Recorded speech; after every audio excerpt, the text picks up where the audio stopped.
রফিক, তুমি কি আজকের রাতে রাত জাগবে? রাত জাগা? কেন? অসুস্থ নাকি?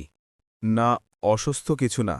ভাবছিলাম কথা বলতে হবে, বেশ কিছু কথা জমেছে। কথা বলো। তুমিই জানো, রাত বড় ভালো সময় কথা বলার জন্য।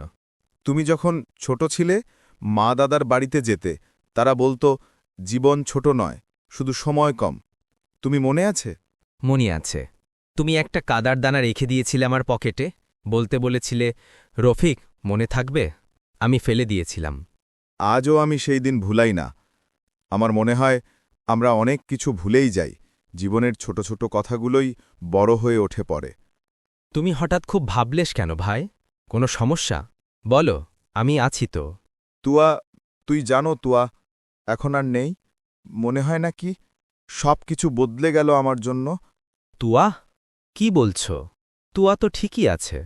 তুমি ওকে দেখলে না? দেখেছি হাসপাতালে, হাতটা ধরলে সে বলেছিল, ভাইয়া আমি চলে আসছি। হেসে বলেছিল, স্বপ্ন দেখিস। আর তারপর না, না, তাই হতে পারে না। তুয়া তো তুমি বললে তোমার ছোট বোন। সে কি বলল ডাক্তাররা? ডাক্তাররা বলেছিল সময় কম, তারা ভালো কিছু বলল না। আমি তখন বুঝিনি, কিভাবে বুঝব?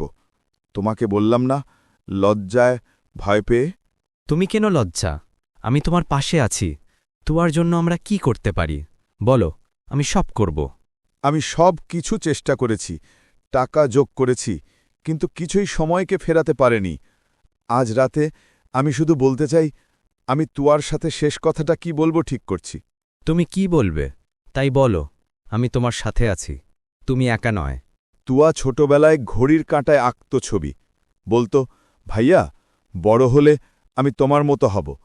আমি বলতাম, তুই তো আমার মতোই। আজ আমি ভাবছি, তুই কি বুঝলে আমি ভুল কোথায় করলাম? ভুল? ভাইয়া তুমি তো কোনো ভুল করনি। কারো রোগ নিজের